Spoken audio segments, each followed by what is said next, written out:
when I was a younger man, I grew up in Columbus, Ohio. I was teaching high school up there.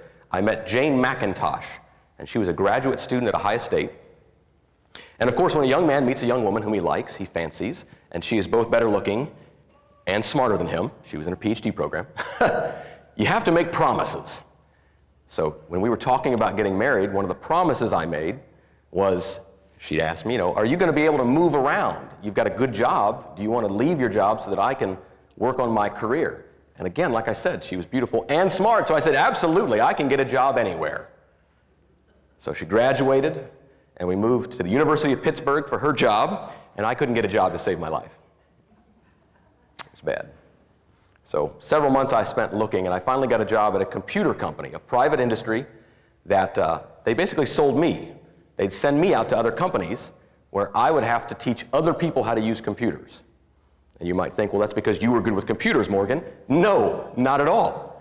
They'd give me 2 days to learn a computer program, and on the third day I'd be teaching it. It's a little rough. But one thing they did teach me was a system of teaching that was very specific. And so if I got a question that I didn't know the answer to, because people from business, they'd ask you specifically how to use the thing in their office. I was to make eye contact, I was to square up and say, that's a good question. I don't want to give you a vague answer right now. Let me write down your question so I get it right, and then during the lunch break, I'll get a specific answer for you and get back with you before the end of the day. And so that's how you handled that. And so that is our intro for what we're talking about today. 3 questions from our senior high Sunday school class. And I have a tendency to ramble, so I'm going to go ahead and put a clock on it. And I think you guys are okay with that, right? If I have a clock to end it? Yeah. So today's scripture reading is from Mark. Our class was about the book of Mark. And it starts in chapter 1, verses 40 through 45. A man with leprosy came to him and begged him on his knees, "If you are willing, you can make me clean." Jesus was indignant. He reached out his hand and touched the man. "I am willing," he said, "be clean." Immediately the leprosy left him and he was cleansed. Jesus sent him away at once with a strong warning. "See that you don't tell this to anyone, but go, show yourself to the priests and offer the sacrifices that Moses commanded for your cleansing as a testimony to them." Instead, he went out and began to speak freely, spreading the news. As a result, Jesus could no longer enter a town openly, but stayed outside in lonely places. Yet the people still came to him from everywhere. 3 questions. So we're reading the book of Mark in the Sunday school class, and we read that first chapter about the leprosy of this man that came out to see Jesus and asked him for healing. And so we read that little section, and one of the young men, usually on a full week we have 4 young men up in our class, raises his hand. They don't raise their hands, they just say things. And he said, "Mr. Rose, I'm not understanding." So Jesus heals the man, yes, and then the man goes out and begins talking, but before he goes, Jesus says, "Don't tell anybody. You're not to go speak about this." Isn't the point of the miracles to spread the word about Jesus, to let people know that he's the Son of God? And I squared up and I said, that's a good question. Let me write that down, because I don't want to give you a vague answer. I wasn't certain about that. I had an idea that this was about a miracle, and that's going to be a good thing, that Jesus didn't want this to get spread around too quickly because of this problem with not being able, the crowd would press him. But as he asked the question, I got nervous. It didn't sound right to me. So what I've been doing when I get these questions is, the internet's amazing. I've got a thing called Bible Hub. It's a website. And you can go there, and then you put in your individual verse, and they'll send you out to 10, 15, 20 other commentators. This is where somebody has written a book about the Bible. And you can find things specific to what verse you're having a question about. And so when I went out and was looking at these things, I found several things about this. The question was, why is this guy supposed to keep quiet? There is one clue in the verse. There's the idea that the young man with the leprosy, once he's cleansed, has to go to a priest and be claimed to be clean. And there was a concern that because some of the priests didn't confirm, did not believe in Jesus, they did not believe, or were actually unhappy with who he was, not believing he was sent of God, they might reject the young man and his healing because it came from Jesus. Okay, that was one answer, but that wasn't the only answer I found. Some other folks said, well, maybe this is about, the lesson is really not about the leprosy. The lesson is about the Jewish culture. You know, this young man had been sent out away from his family and away from his village because of leprosy. They found that an affliction, if you had a skin disease, it showed that you had sinned. It was proof of sin. You deserved to be cast off.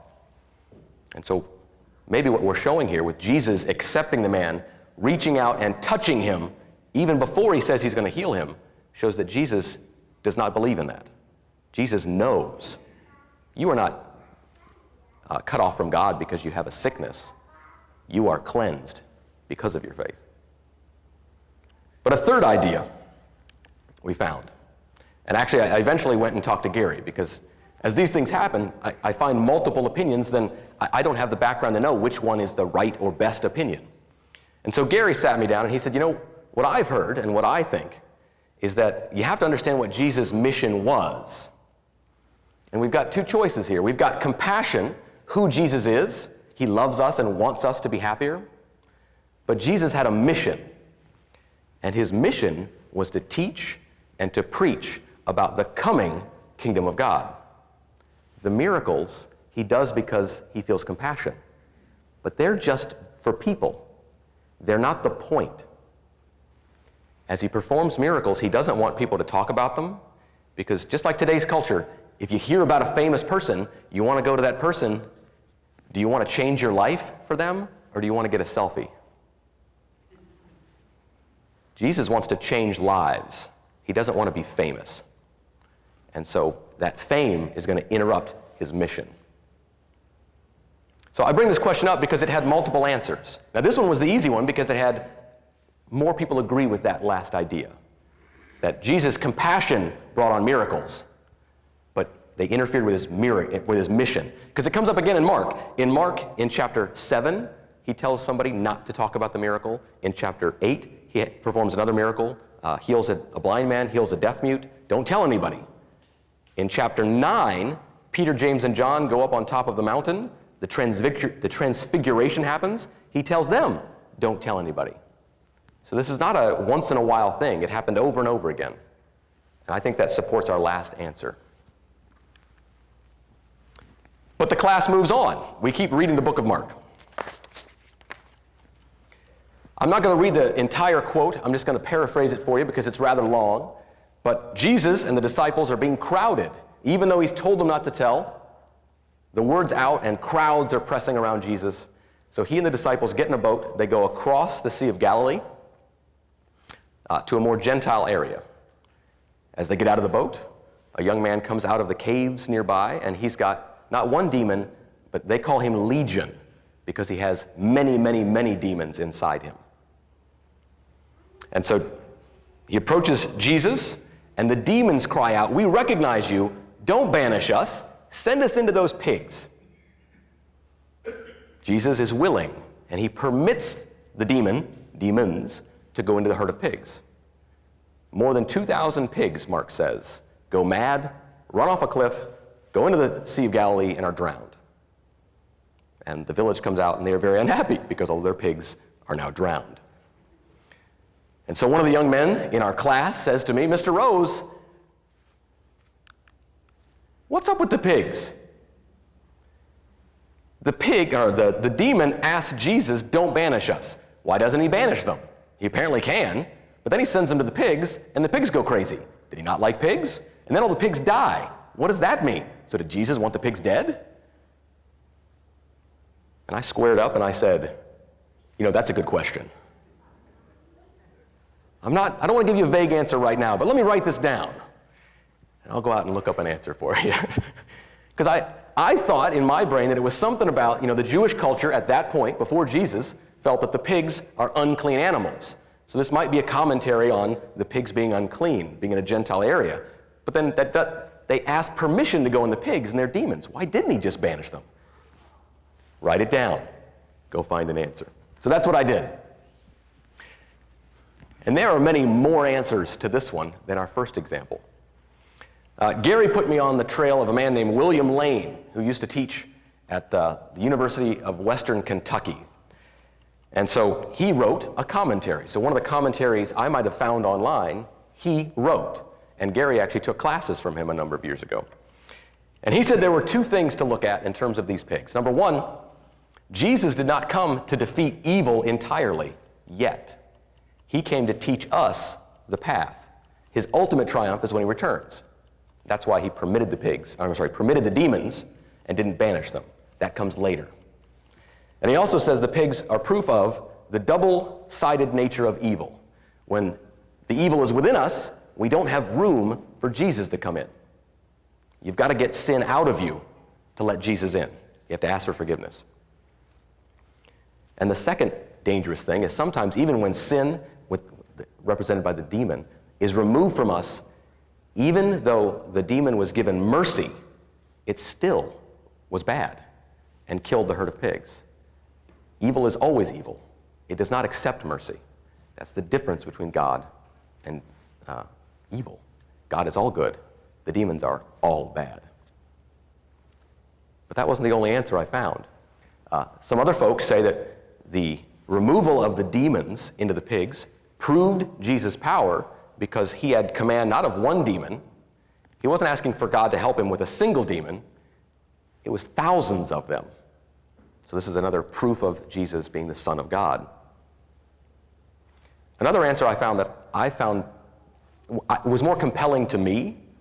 Again, ladies and gentlemen, grain of salt. This is Morgan's idea, not trained. I read that this might have been a miracle for that man, meaning not a miracle for us to draw large lessons from, but it was for that man to understand, you are afflicted with the demons. Jesus has removed them, but then also shown you. How much are you worth to God? More than an entire herd of swine, an entire village's wealth, years of wages. You are worth more than that. God has healed you, and he does not care about the loss of property. You are worth more than that. Which of those is right? I'm not sure. Again, I might go with William Lane if we were going to bet on it. But lots of opinions about what the right answer is for this. The class moves on. Later on, we get to, let's see where I'm at here. We get to close to the end, second to last chapter of Mark.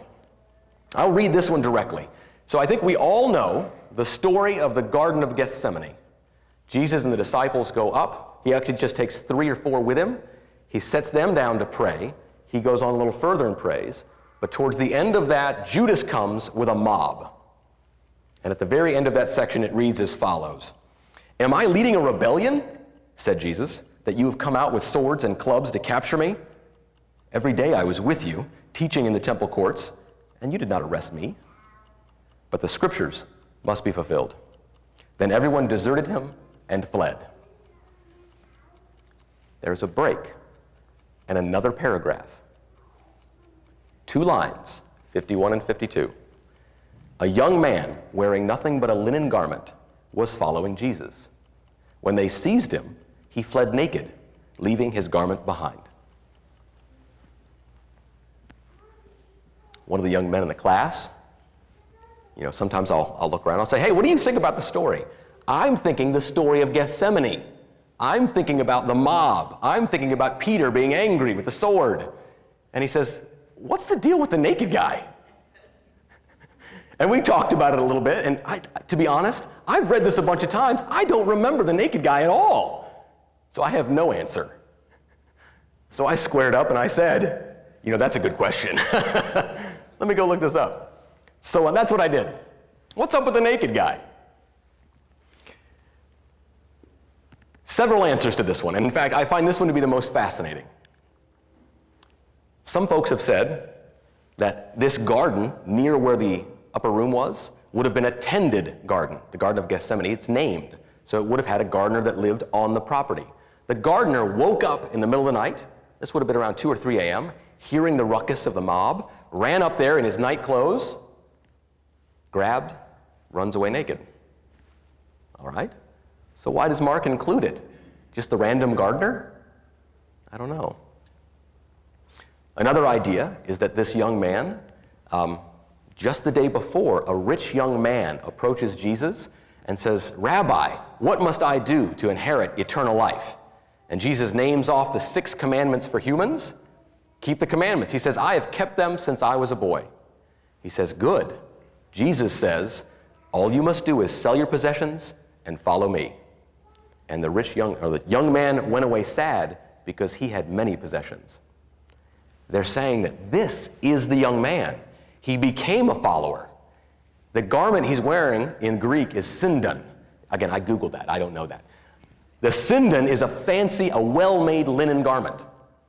And they're suggesting that that proves this was a person of wealth. This might have been the rich young man. All right? But that's all they've got, is this one word, the sindon. But also on that same idea, it being a sindon, this was a very, very well-made, light garment. It wouldn't be appropriate to wear at night in the desert because it was cold. Remember, Peter went down by the fire to warm himself that night? So again, this person probably woke up. Other folks suggest that the upper room where they had the Last Supper was nearby. And some of the other disciples and other folks staying with them were up there sleeping, heard the ruckus, and came up the hill. The 6 days prior to this, Jesus and the disciples were staying in Bethany with Mary and Martha and Lazarus. And they suggest that Lazarus traveled with the disciples for the Last Supper. It was Lazarus sleeping in the upper room. Lazarus heard the commotion and ran up the hill. And this fancy garment he's wearing is actually his burial clothes, because remember, Lazarus was dead and raised again by Jesus. It's Lazarus in his burial linen. He gets grabbed and runs away. But then we might ask, well, then Mark would have known Lazarus. Why didn't he name him? And he doesn't. But I'll tell you one last story that is attached to these couple of verses, and it's fascinating. Peter, in the book of Acts, is captured by the authorities, put in prison. He stays there for a while. An angel comes in the middle of the night, breaks his chain, and escorts him out of prison. He immediately goes to the house of Mary, mother of John, called Mark. Now this is important because Mary, being a woman, normally wouldn't have been the person named as owning this house. So we, again, smart people suggest she must have been a widow, but with means, because she owned the house and a servant answered the door. The servant goes up and says, "Peter's at the door." They say, "It can't be Peter, he's in prison." Servant comes back down, tells Peter, "Get away. We don't know you." Peter says, "It's me." The servant goes up and wakes some of the Christians that are in the upper room praying for Peter's release. So Peter knew this Mary, mother of John, called Mark. He knew there'd be Christians there, and she had an upper room where there was enough room for people to be staying and sleeping. The argument is that this Mary, the mother of John, called Mark, Paul calls Peter's companion in the travels of his gospel, John, called Mark. It is that John who wrote the book of Mark. Mark might have been the son of Mary. He may have lived in that house. He may have just met Jesus that night. He may have heard the commotion of the mob. He may have run up the hill. He may have seen this commotion and been grabbed by a guard, got scared, shrugged out of his nightshirt. That's it, sorry. No. Shrugged out of his nightshirt and run away. And I find that very compelling. John often doesn't name himself. He'll call himself the beloved, John the gospel writer, or he'll call himself the one Jesus loved. He doesn't name himself John. So it would make sense for Mark not to name himself.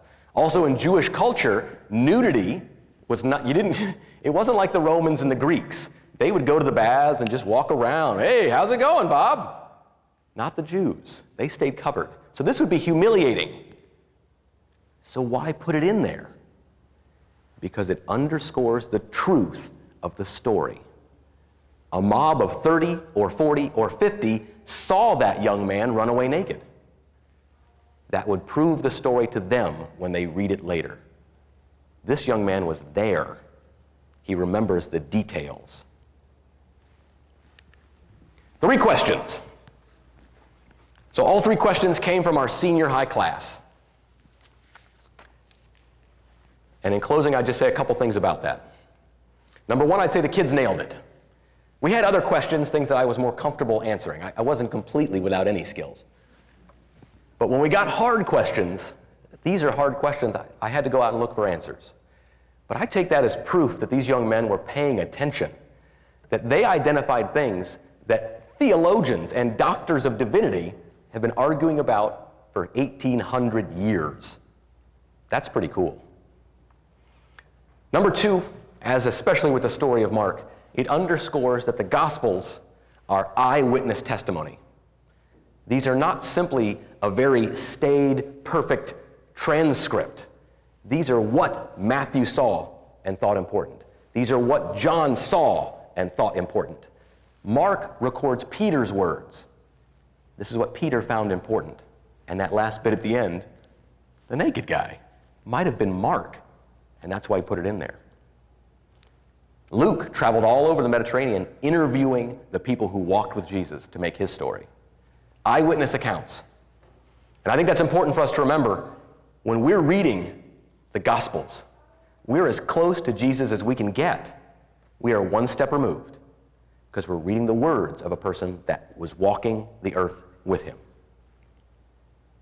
And that brings me to my last point, which is, people ask me sometimes, non-church people, I've tried to read the Bible. It's so hard to read the Bible. It's so long and gets boring. And I said, well, where did you start? And they said, well, at the beginning, in Genesis. And I said, yeah, I don't like to read that part. Geez. You get through Genesis, then you're into all the rules.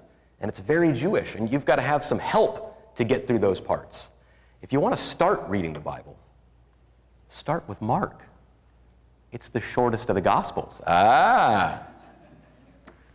But you should read the Gospels because you never know what you're going to find.